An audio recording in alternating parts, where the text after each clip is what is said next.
Hello everyone, welcome to PSC Krishi. हम पे आपका बहुत बहुत स्वागत करती हूँ। बच्चों, हमारी का बहुत बहुत है। जल्दी से आप लोग इसको शेयर कर दीजिए और जल्दी जल्दी से स्टार्ट करते हैं। हमने पिछली क्लास में पढ़ा था बायोलॉजी के बारे में। मैंने बेसिक चीज़ें आपको बता दी थी कि साइंस, ठीक है, हमारी बॉडी है, उसका निर्माण हुआ है। सेल के बारे में हमने थोड़ी बहुत चीज़ें पढ़ी हुई, ठीक है। वहीं से चीज़ें एक बार हम रिवाइज करेंगे, फिर आज की क्लास स्टार्ट करेंगे, ठीक है। तो जल्दी जल्दी से आप लोग इसको जितना ज़्यादा से ज़्यादा, ठीक है, फिर हम अपना स्टार्ट करते हैं। तो आइए, हम पढ़ रहे थे बायोलॉजी। क्या पढ़ रहे थे? बायो के बारे में। देखिए, ये बायो ये मत पूछिए कि आपका सिर्फ आपका साइंस बैकग्राउंड के बच्चों के लिए। आपके सभी कॉम्पिटेटिव एग्जाम्स में मैंने आपको बताया था कि जितने भी मोस्ट रिपीटेड क्वेश्चन है तो बीच में, ठीक है। यहाँ पे हमने पढ़ा था बायोलॉजी, ठीक है। बायोलॉजी जो है आपका दो शब्दों से मिलकर बना। एक होता है बायो, ठीक, जिसका अर्थ होता है क्या? लाइफ, कहते हैं जी, ठीक है। दूसरा है आपका लॉगी, जो कि लोगस, लोगस शब्द का अर्थ होता है अध्ययन, या कह सकते हैं कि स्टडी, ठीक है। कि हमने यहाँ तक देखा। जल्दी जल्दी से एक बार रिवाइज कर लेंगे। फिर हमने आपको बताया था कि हमारी जो बॉडी है, प्लांट बॉडी है, ठीक है, किसी भी एनिमल की बॉडी है, उस जो बॉडी है उसका निर्माण कैसे हुआ है। मैंने आपको बताया था कि जो हमारा जो शरीर है वो छोटी छोटी कोशिकाओं से मिलकर बना, ठीक है। जो शेल होती, छोटी छोटी कोशिकाएं होती हैं, ठीक। ये आपस में मिल के बनाती हैं आपका टिश्यू, बनाती हैं टिश्यू। टिश्यू को हिंदी में कहते हैं ऊतक। और टिश्यू मिलके बनाता है टिश्यू सिस्टम। टिश्यू सिस्टम मिलके बनाता है एक ऑर्गन, अंग, जैसे हमारा हृदय है, हमारी किडनी है, ठीक है, हमारे आंतरिक जितने भी अंग, तो एक अंग का निर्माण करता है। ये अंग मिलके बनाते हैं ऑर्गन सिस्टम। और ऑर्गन सिस्टम, पूरा ऑर्गन सिस्टम मिलके बनाता है हमारी बॉडी का निर्माण करता है, ठीक है। तो चाहे प्लांट की बॉडी हो गई या एनिमल की बॉडी हो गई, तो पूरा स्ट्रक्चर कहाँ से रहता है? आपका सेल से स्टार्ट होता है, ठीक है। और हमारी आगे चल के क्या बनती है? बॉडी। यहाँ तक हमने देखा हुआ था, ठीक। आगे आगे बढ़ते हैं। आइए देखते हैं। मैंने आपको बताया था सेल, सेल के बारे में, ठीक है। सेल क्या चीज़ होती है? सेल की परिभाषा हमने बताई, इस फंडामेंटल यूनिट ऑफ लाइफ, यानी कि हमारे शरीर या हमारे जीवन की मूलभूत इकाई को हम क्या कहते हैं? कोशिका। मूलभूत इकाई क्यों है? क्योंकि अगर सेल ना हो तो क्या हमारी बॉडी का निर्माण होगा? होगा? बिल्कुल नहीं होगा, ठीक है। तो छोटी छोटी कोशिकाएं होती हैं जो हमारी बॉडी को बनाने में, हमारा शरीर के निर्माण में बहुत बड़ा योगदान देती हैं। अगर कोशिकाएं ना हो तो हमारे शरीर का निर्माण होना असंभव है, ठीक है। इसीलिए इसको कहा जाता है कि फंडामेंटल यूनिट ऑफ लाइफ, यानी कि जीवन का मूलभूत इकाई है, ठीक है। अब इसको स्ट्रक्चरल और फंक्शनल यूनिट भी बोला जाता है। अब स्ट्रक्चरल क्यों कहा जाता है? इसको स्ट्रक्चरल और फंक्शनल यूनिट भी कहा जाता है। फंक्शनल फंक्शनल यूनिट भी कहा जाता है। क्यों कहा जाता है? स्ट्रक्चरल क्यों कहा जाता है? क्योंकि ये क्या करती है? पहली बात तो आकार बनाती है, ठीक है। ये जो छोटी सी कोशिका है, मैंने कहा था ना, ये छोटी छोटी कोशिकाएं आपका मिल के ऊतक बनाती, ठीक है, टिश्यू बनाती है। तो ये आप आकार दे रही हैं, आकार देने का काम कर रही हैं, तो हो गया स्ट्रक्चर। फंक्शनल, ये कार्य करती हैं, श्वसन करती हैं, ठीक है। ऐसे ही जो है ऊर्जा का निर्माण करती है। कोशिका के अंदर छोटे छोटे बहुत सारे काम होते हैं, जैसे प्रोटीन का निर्माण होता है, श्वसन होता है। तो ये सारे काम करने की वजह से ही इसको फंक्शनल यूनिट भी कहा जाता है, ठीक है। यहाँ तक हमने देखा था। फिर हम आगे बढ़ेंगे। कुछ हमने यहाँ तक चर्चा की हुई थी, तो देख लेते हैं एक बार, जल्दी से रिवाइज कर लेते हैं, ठीक है। सेल के बारे में हमने बताया था कि cell, study of cell cytology कहलाता है, ठीक है। तो सेल की जो खोज किसने की थी? मैंने आपको बताया था कि एक साइंटिस्ट थे जिनका नाम था रॉबर्ट ब्राउन।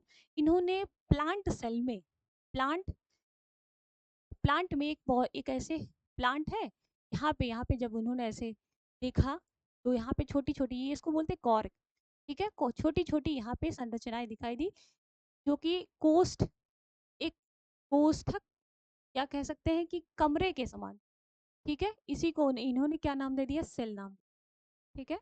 तो मैंने आपको बताया था कि जो स्टडी ऑफ सेल होता है ये साइटोलॉजी कहलाया जाता है, ठीक है। और इसकी खोज किसने की थी, रॉबर्ट ब्राउन नामक एक साइंटिस्ट थे, जिन्होंने 1665 में इस मृत कोशिका की खोज की थी। ये क्वेश्चन मोस्ट इम्पॉर्टेंट है, ये बार बार रिपीटेड क्वेश्चन है कि मृत कोशिका की खोज किसने की।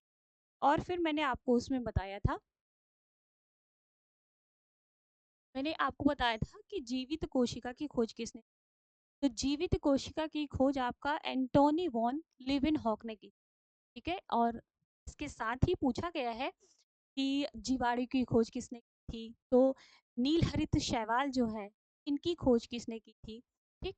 तो इन तीनों सवालों का जवाब एक ही है कि एंटोनी वॉन लिविनहॉक जो साइंटिस्ट है, इन्होंने ही बैक्टीरिया की, ब्लू ग्रीन एल्गी की और जीवित कोशिका की खोज की थी, ठीक है। क्वेश्चन बार बार रिपीटेड है, आप इसको रट लो, बिल्कुल रट लो इसको आप, क्वेश्चन बार बार सभी एग्जाम में पूछा गया। ये क्लास आपके सभी कॉम्पिटेटिव एग्जाम के लिए बहुत ही इफेक्टिव है, बहुत ही ज़्यादा, ठीक है।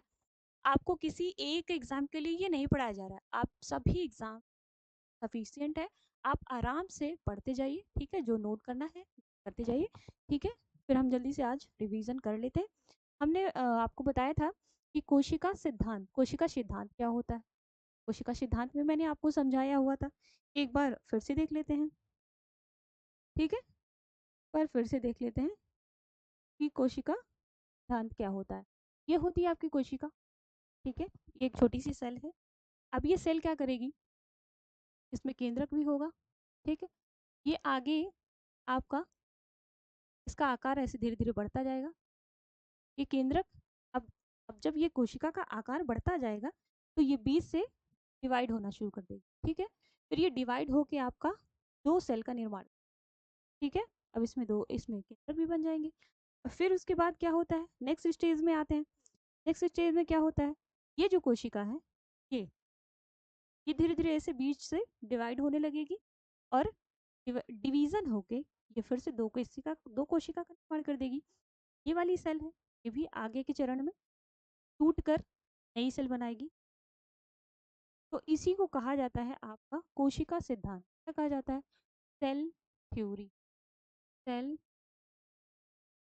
ठीक है। किसने दिया था, क्लीटन और स्वान, क्लीटन एवं स्वान नामक दो वैज्ञानिक थे, इन्होंने ये कोशिका सिद्धांत दिया था। जैसा मैंने बताया कि बॉडी का निर्माण कैसे होता है, तो बॉडी का निर्माण आपका ऐसे ही होता है, एक कोशिका टूट के दूसरी कोशिका का निर्माण करती है, दूसरी कोशिका टूट के फिर दो कोशिका में बढ़ जाती है, तो ऐसे करके आपका सेल डिवीजन होता रहता है, जिससे फिर ऊतक का निर्माण होता है, ठीक है। निरंतर ये कोशिकाएं विभाजित होती रहती हैं, जिससे अंगों का विकास होता है। यहाँ तक हमने देखा हुआ था। चलिए हम अपनी फिर से आ जाते हैं। हमने आपको बताया फंडामेंटल यूनिट ऑफ, ठीक है, सेल के बारे में पढ़ रहे थे, तो एक चीज़ रिवाइज कर लेते हैं जल्दी से। तो यहाँ पे हमने आपको बता दिया कि सेल थ्योरी क्या होती है, ठीक है। ये क्वेश्चन भी आपका बार बार पूछा हुआ है, इसको आप नोट कर लीजिए। सबसे बड़ी कोशिका, ये क्वेश्चन भी आपका पूछा हुआ है कि सबसे बड़ी सेल कौन सी होती है, तो जो शुतुरमुर्ग है, शुतुरमुर्ग एक पक्षी है, आप जानते होंगे बहुत अच्छे तरीके से, और उसके जो अंडे का आकार है, यानी कि उसके अंडे की जो कोशिका होती है वो सबसे बड़ी कोशिका होती है। और उस कोशिका का साइज कितना होता है, 15 से 17 सेंटीमीटर होता है, ठीक है। सबसे, एक क्वेश्चन आपका बार बार ये भी पूछा हुआ कि सबसे छोटी कोशिका क्या होती है, तो एक माइकोप्लाज्मा, माइकोप्लाज्मा बैक्टीरिया, ठीक है, माइकोप्लाज्मा जो होता है, इसकी जो कोशिका होती है, ये एक बैक्टीरिया की कोशिका सबसे छोटी कोशिका होती है, ठीक है। एक क्वेश्चन आपका, ये जो पार्ट्स, ये भी आपका बार बार रिपीटेड है, पूछा जाता है, मानव में बताइए। तो सबसे बड़ी कोशिका किसकी होती है, फीमेल्स में ओवम जो बनता है, अंडाणु, ठीक है, अंडाणु, उसकी जो कोशिका होती है वो बड़ी कोशिका होती है, ठीक है। और अगर मानो मैं सबसे छोटी कोशिका पर पूछ ले, तो ये होती है सबसे छोटी कोशिका होती है स्पर्म। स्पर्म यानी कि जो मेल आपका होता है शुक्राणु की जो कोशिका सबसे छोटी कोशिका हो। और अगर फीमेल्स में क्वेश्चन आपको इसमें सब छोटी, ठीक है, फीमेल्स में आपका पूछ सबसे सेल बताएं, छोटी सेल बताएं, तो वो आरबीसी सबसे छोटी, ठीक है। दूसरी चीज आप एक क्वेश्चन ये भी पूछा जाता है कि सबसे लंबी सेल किसकी होती है, तो सबसे लंबी सेल जो आपकी ब्रेन सेल होती है, या हम कह सकते हैं जो हमारा नर्वस सिस्टम होता है उसकी जो सेल्स होती है वो सबसे लंबी, ठीक है। ब्रेन सेल्स, ब्रेन या तंत्रिका कोशिका, ठीक है, तंत्रिका कोशिका। और आपका एक क्वेश्चन पूछा है कि सबसे ज्यादा जो सेल डिवीजन है, सेल कोशिका विभाजन किस अंग में होता है, सबसे ज्यादा कोशिका विभाजन अंग में होता है, ये होता है आपके, देखिए जब कभी बहुत बॉडी है, ठीक है, कभी तो सबसे ज्यादा रीजनरेशन की क्षमता किस अंग में होती है, में होती है, लग जाता है तो बहुत ही जल्दी से वो ठीक हो जाता है, बहुत जल्दी वो रिकवर कर लेता है, ठीक है। सबसे कम सेल डिवीजन किस का क्वेश्चन, मोस्ट रिपीटेड क्वेश्चन, कि सबसे कम सेल डिवीजन, तो सबसे कम सेल डिवीजन आपका होता है ब्रेन में, ठीक है। सबसे कम सेल डिवीजन किस में होता है, ब्रेन में। देखिए ब्रेन में कभी चोट लग जाता है, क्या जल्दी ठीक होता है क्या, क्यों, क्योंकि इसमें सेल डिवीजन की क्षमता बहुत ही कम होती है, ठीक है। तो यहाँ तक आप समझ चुके हैं, ठीक है, आपका रिवीजन हो गया है। चलिए आगे क्लास में देखें जो जीव हैं उनका वर्गीकरण कैसे किया गया है, ठीक है। जो एनिमल है उनको दो पार्ट्स में जो है डिवाइड किया गया है। पहला आपका होता है एकल कोशिकीय और दूसरा है आपका बहुकोशिकीय, ठीक है। एकल कोशिकीय में क्या है, जो कोशिका होती है, ठीक है, इसको बोलते हैं इंग्लिश में यून हैं, मल्टी सेलुलर, मल्टी सेलुलर, ठीक है, यानी कि बहुकोशिकीय। आप नाम से ही स्पष्ट है, कोशिका की संख्या सिर्फ एक होती है और उसमें बहुकोशिकीय होती है। इसका एग्जाम्पल हम आपको बता दें कौन कौन से में अमीबा, ठीक है, आपका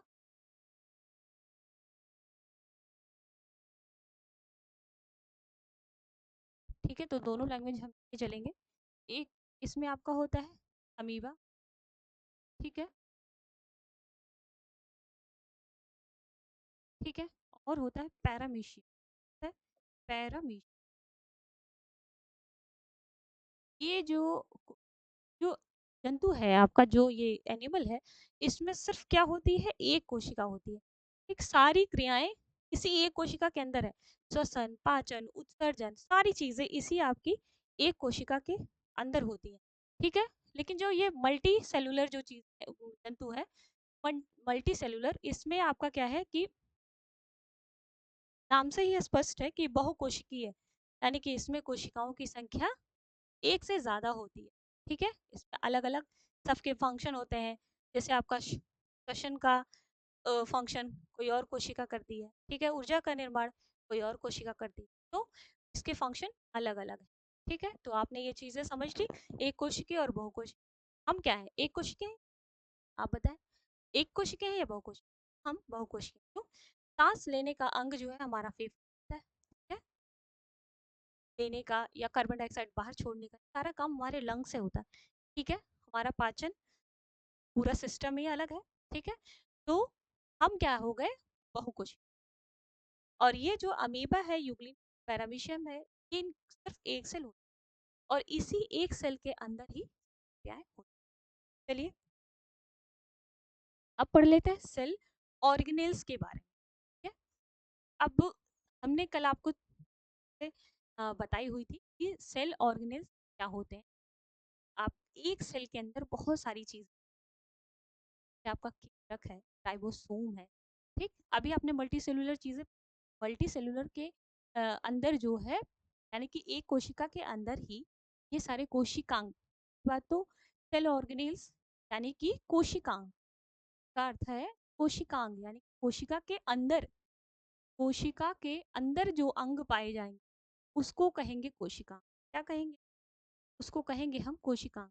छोटी छोटी चीज, जितनी भी चीजें पाई जाएंगी सेल के अंदर उसको कहेंगे कोशिका। ठीक है, तो सबसे पहले हम ध्यान से देखेंगे बीच में ये जो सारे ये है तो कहते हैं न्यूक्लियस। ठीक है, न्यूक्लियस हिंदी में कहते हैं केंद्रक। ठीक है, आपका ये बाहरी जो संरचना है, आपकी ये जो बाहरी संरचना ये तो हम कहते हैं ये एक प्रकार की झिल्ली होती है। ठीक है, इसको इंग्लिश में कहेंगे प्लाज्मा मेम्ब्रेन। प्लाज्मा मेम्ब्रेन या इसको सेल मेम्ब्रेन भी कहते हैं। ठीक है, इसके दो नाम, आप कंफ्यूज नहीं होंगे। अगर सेल मेम्ब्रेन कह देता है तब भी और प्लाज्मा मेम्ब्रेन कह देता है तब भी, दोनों ही सेम चीजें हैं। ठीक है, इसमें कुछ भी अंतर नहीं है। सेल ऑर्गेनेल्स का मतलब है कि कोशिका के अंदर पाए जाने वाले अंग। इन अंगों के कार्य विभाजित है कि इनका अपना अपना एक स्पेशल कैरेक्टर है, एक स्पेशल वर्क है। जैसे कि आपका ये केंद्रक है। ठीक है, आपका इसमें होता है माइटोकॉन्ड्रिया। माइटोकॉन्ड्रिया, ठीक है, माइटोकॉन्ड्रिया। माइटोकॉन्ड्रिया का वर्क होता है आपका ऊर्जा का निर्माण करना। ठीक है, इसमें आपका एंडोप्लाज्मिक रेटिकुलम होता है, एकदम केंद्र के बिल्कुल पास में होता है। ठीक है, एंडोप्लाज्मिक रेटिकुलम। इसमें आपका राइबोसोम का निर्माण होता है, और राइबोसोम क्या करता है?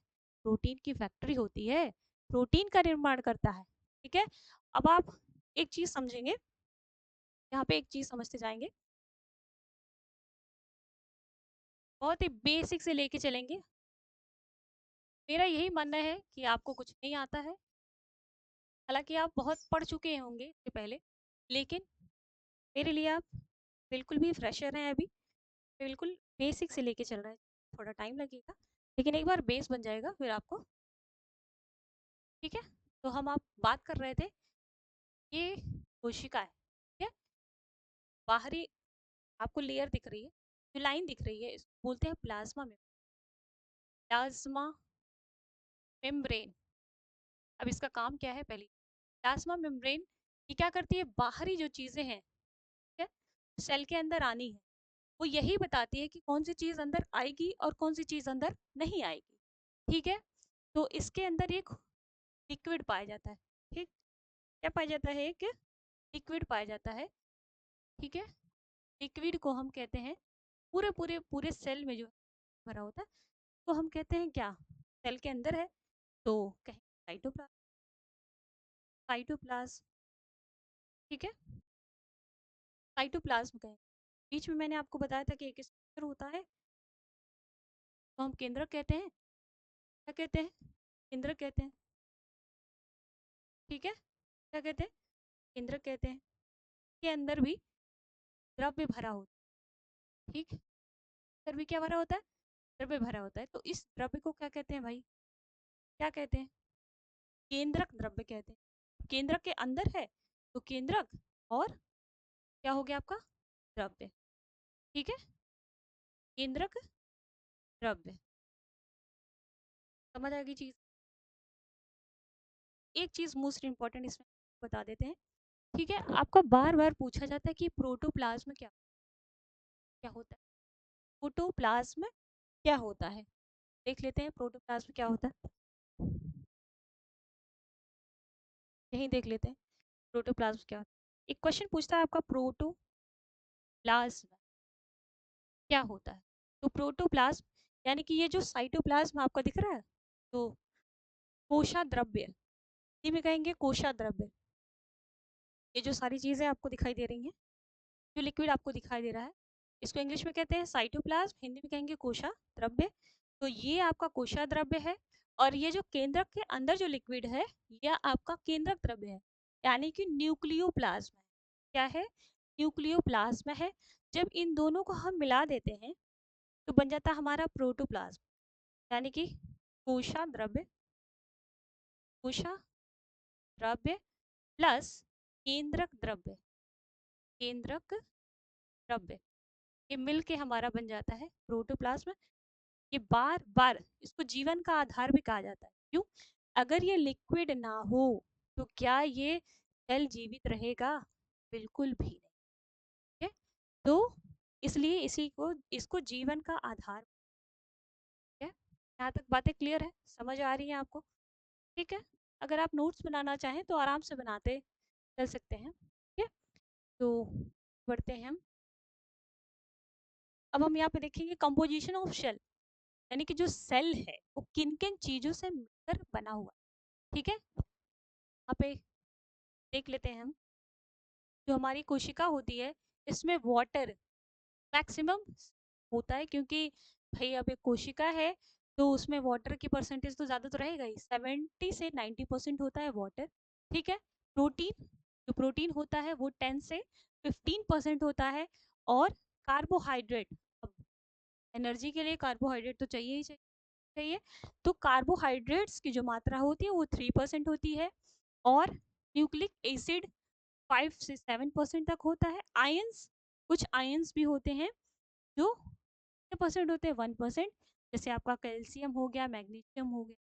ठीक है, ये सारे आयंस पाए जाते हैं। ठीक, तो कंपोजिशन ऑफ सेल में कौन कौन सी चीजें होती है, water, protein, carbohydrate, nucleic acid और आयंस।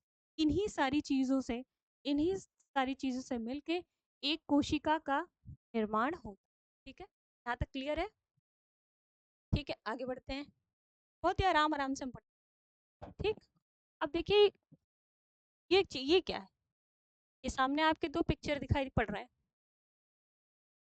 आप इसमें डिफ्रेंशिएट करने की कोशिश करिए कि ये क्या है। पहली बात तो सेल है, क्या है ये, सेल है।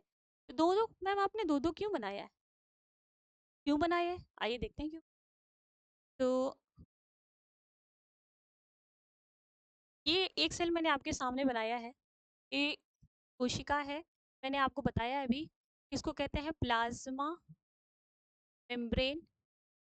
प्लाज्मा मेम्ब्रेन, इसी को आप सेल मेम्ब्रेन भी कह सकते हैं, सेल मेम्ब्रेन भी इसको कह सकते हैं। ठीक है, यही चीज आपको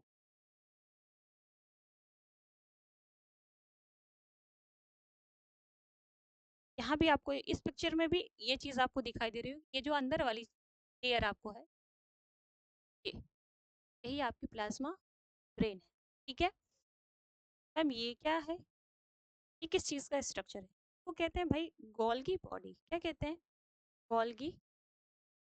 अभी हम आगे पढ़ेंगे, अभी आपको सेल ऑर्गेनेल्स में एक एक चीज को डिस्क्राइब करके बताया जाएगा। ठीक है, इसको बोलते हैं गोल्गी बॉडी, जो आपका यहाँ भी दिखाई दे रहा है। ठीक है, गोल्गी बॉडी।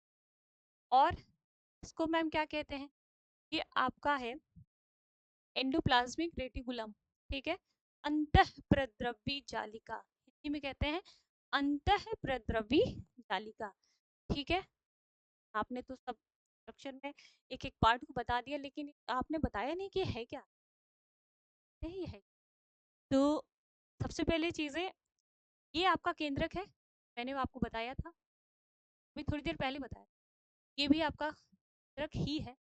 ये माइटोकॉन्ड्रिया है। ठीक है, माइटोकॉन्ड्रिया, माइटोकॉन्ड्रिया है, आपको दिख रहा होगा। ठीक है, ये आपका लाइसोसोम क्या है, लाइसोसोम, सारे अंग, एक एक अंगों को अभी डिस्क्राइब करके बताया जाएगा। ये आपका लाइसोसोम्स है। ठीक है, ये आपको यहाँ पे दिखाई दे, अलग पेन से बता देती हूँ। ठीक, ये जो स्ट्रक्चर है लाइसोसोम। ठीक है, तो अब इस पिक्चर में ये बताइए कि यहाँ पे तो सिंगल लेयर है, वहाँ पे डबल, क्यों डबल लेयर है, क्यों, क्योंकि ये होती है आपकी एनिमल सेल। कौन सी सेल है ये, एनिमल सेल। बहुत आसानी से आप पहचान सकते हैं, ये क्वेश्चन बार बार पूछा गया। ये आपकी एनिमल सेल है, इसमें आपकी ये जो कोशिका होती है एक सिंगल लेयर से घिरी रहती है, जिसको प्लाज्मा मेम्ब्रेन या सेल मेम्ब्रेन। ठीक है, और ये आपकी प्लांट सेल है, कौन सी सेल है, प्लांट सेल। ठीक, ये आपकी डबल लेयर से घिरी। डबल लेयर में क्या क्या चीजें होती है, एक जो अंदर अंदर वाली लेयर है, ये अंदर वाली लेयर, ये तो आप समझ चुके हैं। अंदर वाली लेयर जो है ये ये क्या है, प्लाज्मा मेम्ब्रेन। लेकिन ये जो बाहर वाली लेयर है, ये क्या चीज है, ये इसको कहते हैं सेल वॉल। क्या कहते हैं? सेल, क्या कहते हैं ये? कोशिका भित्ति। ठीक है, ये सिर्फ और सिर्फ प्लांट सेल में पाई जाती है। ठीक है, क्लियर है? अगर आपको पहचानने के लिए कहा जाए तो आप बहुत ही आसानी से पहचान सकते हैं। ठीक है, क्यों, कैसे पहचान सकते हैं? एनिमल सेल में, यानी कि जंतु कोशिका में सेल वॉल नहीं पाई जाती है और प्लांट सेल में सेल वॉल पाई जाती है। आप कैसे डिफ्रेंशिएट करेंगे कि एनिमल सेल में जो आपका सेल वॉल, कोशिका भित्ति या कोशा भित्ति पाई जाती है और प्लांट सेल में कोशा भित्ति पाई जाती है। ठीक है, आपको समझ आ रहा है? ये सारी चीजें क्लियर है? आगे बढ़ जाए, चलिए, पढ़ा था।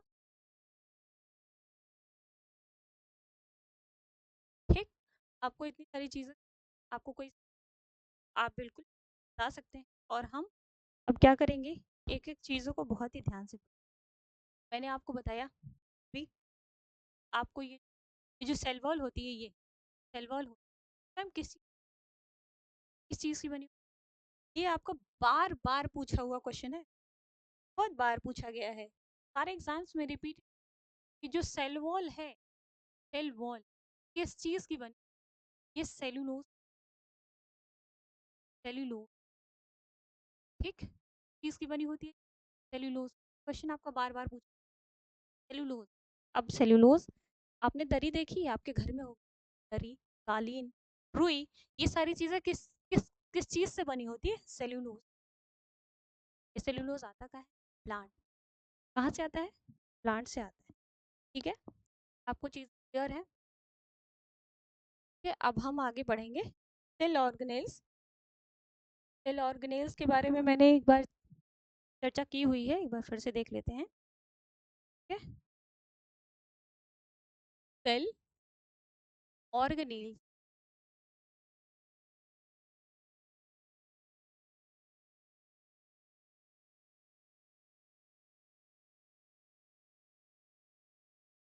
ठीक है, यानी कि कोशिकांग, कोशिकांग, अभी मैंने सेल के अंदर में बताया था डिस्क्राइब करके। ठीक है, सेल के अंदर क्या क्या चीजें होती हैं? आपका एंडोप्लाज्मिक रेटिकुलम होता है, जिसको हिंदी में कहते हैं अंतः अंतः प्रद्रवी जालिका। सबके अलग अलग वर्क होते हैं, ठीक है? आगे की क्लास में डिस्कस करते चलेंगे। और क्या होता है? राइबोसोम, राइबोसोम को आप प्रोटीन की फैक्ट्री कहा जाता है। एक होता है, एक अंग होता है गोल्गी बॉडी, इसका वर्क क्या है भी हम आगे देखेंगे। एक क्या होता है आपका न्यूक्लियस, केंद्रक के बारे में पढ़ेंगे। ठीक है, इसका काम क्या है? और क्या मैम पढ़ेंगे हम? सेल्यूलोज की, लाइसोसोम के बारे में पढ़ेंगे।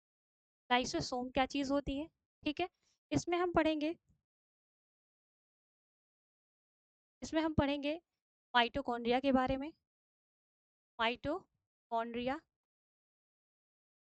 यही आपका सबसे बड़ा चैप्टर है और बहुत ही इम्पोर्टेंट चैप्टर, बार बार सभी एग्जाम में बार बार इस चैप्टर से क्वेश्चन। ठीक है, माइटोकॉन्ड्रिया, और क्या बच गया भाई? ठीक है, प्रोटोप्लाज्म के बारे में पढ़ेंगे कि प्रोटोप्लाज्म क्या होता है, की खोज। ठीक है, प्रोटोप्लाज्म, प्लाज्म के बारे में पढ़ेंगे, तो बहुत सारी कोशिका जिसको हम एक एक करके बहुत ही विस्तृत रूप में पढ़ेंगे। और जहां जहां से आपके क्वेश्चन बार बार पूछे, बार बार, जो भी एग्जाम से आपके प्रीवियस आपके क्वेश्चंस हैं, जिन टॉपिक से सारे क्वेश्चन, तो आज की क्लास हम तक रखते हैं। ठीक है, फिर नेक्स्ट क्लास हम कल की क्लास में देखें। ओके।